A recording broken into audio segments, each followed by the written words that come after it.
قرآن پاک نے فرمایا نادى نوح ربه قال رب إن ابني من أهلي وإن وعدك الحق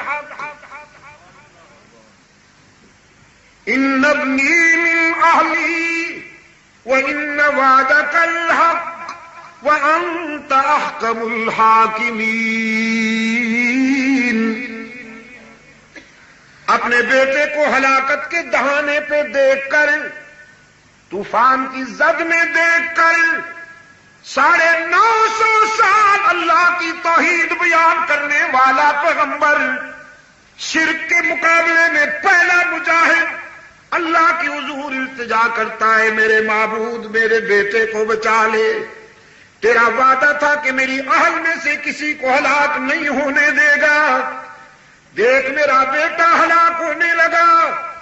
رب العالمین نے فرمایا یا نوح انہ لیس من اہلک، میرے پیغمبر یہ تیرا بیٹا تو ہے لیکن تیری اہل میں سے نہیں، انہ عمل غیر صالح، اس لیے کہ اس نے تیرا کردار نہیں اپنایا، تیرا عقیدہ نہیں اپنایا، میں نے اس کا نام تیری برادری کی لسٹ سے ہی خارج کر دیا. لا تسألنی ما لیس لک بہ علم، اب جس راز کا تمہیں پتہ نہیں اس کے متعلق لب کشائی کی بھی اجازت نہیں، چپ رہنے کی ہدایت کرتا ہوں. الہ العالمین بیٹا جو ہوا، باپ ہونے کے ناطے سے اپنے خون کو اپنے لگتے جگر کو ہلاک ہوتا دیکھوں کیسے چپ رہوں؟ میری تو پدری شفقت میں ہلچل مچی ہوئی ہے. رب العالمین نے فرمایا میرے پیغمبر تیری پدری شفقت کی بات ہے تو میری بھی الوہیت اور غیرت کی بات ہے، سب کو معاف کر دیتا ہوں لیکن مشرک کو معاف نہیں کرتا. انی اعوذک ان تکون من الجاہلین،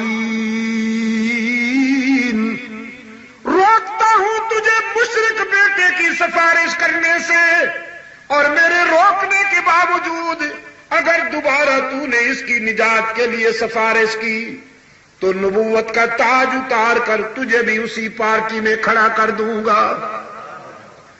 اس سے بڑی وارننگ کیا ہو سکتی ہے؟ اس سے بڑی تنبیہ کیا ہو سکتی ہے پیغمبر کے لیے؟ حضرت نوح علیہ السلام کانپ گئے، فرمایا انی اعوذ بک ان اسألک ما لیس لی بہ علم الا تغفر لی وترحمنی اکن من الخاسرین. الہ العالمین میں تیرے غضب سے پناہ مانگتا ہوں، تیری ناراضگی سے پناہ مانگتا ہوں. ایک بیٹا کیا ایسے کئی بیٹے بھی ہلاک ہو جائیں لیکن تجھے تو ناراض نہیں ہونے دوں گا. مختار کل کون؟ اللہ ہی میرے عزیز.